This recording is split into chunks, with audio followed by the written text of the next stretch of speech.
Hi, my name is Zachary Ruane. My name is Mark Bonanno. I'm 1/3 of the performing part of Aunty Donna. I'm a writer and performer with Melbourne comedy group Aunty Donna. I'm Broden Kelly from Aunty Donna, the stars of Dungeons and Dragons in Australia only. And do you know what I'm going to ask you? Yes, you are. You told us in an email. You told us in an email what you were going to ask us, so I feel less cornered than the celebrities on the red carpet.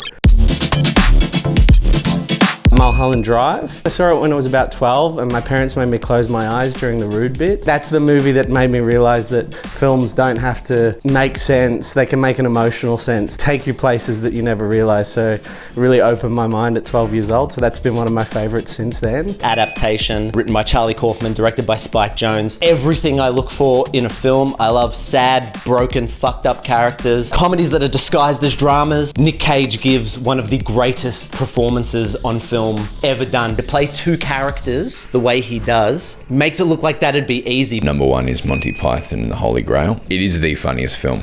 When I was a kid, never heard of Monty Python, and then I saw this movie and I vomited laughing. From the credits all the way through to the awful ending, it's the perfect film. Zoolander, which I think is the perfect movie. I cannot think of a comedy film that has more laughs per minute that still has a perfect plot. It's so consistently funny. Holy crap, this is one of my favourite movies of all time. It's Crouching Tiger, Hidden Dragon by Ang Lee. I watch that movie now and there are some shots I'm just like, how on earth did they do that? And I love that it takes its time. It's rare that action films are beautiful in that sense. I've been so disappointed with what they've done with Star Wars recently, right? And when I was watching that, I was like, maybe what they could have done, it's like this epic fantasy sort of world, but it's so focused in on its characters. Every fight is justified and every fight tells part of the story. It's always progressing the narrative. My favourite Australian film is Animal Kingdom. This is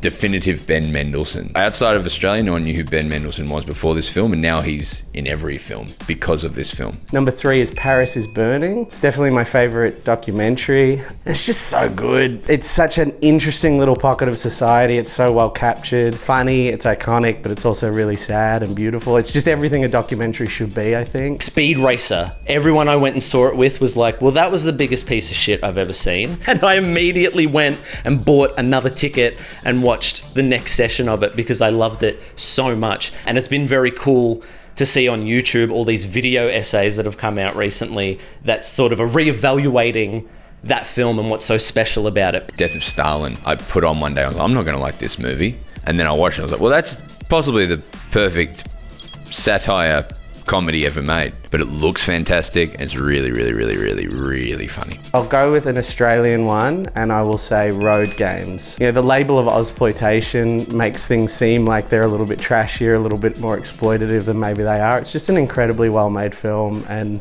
even though it's well-loved in a lot of circles, it's, I think, a very underrated film. Lady Bird, and it's by Greta Gerwig. It's the best growing up in the early 2000s film. Absolutely love it. I didn't go to Catholic school or any religious school. It's just so good. Number 4 is Virgin Suicides by Sofia Coppola. Visual poetry. I love sitting in Sophia's world to just be with the characters. I've been doing Letterboxd for just over a year now. I don't know what my Letterboxd handle is. The Letterboxd handle is at Zachary Ruane. It says Broden. In the way George Lucas is just making small private movies for himself and his friends, I keep my Letterboxd just for me.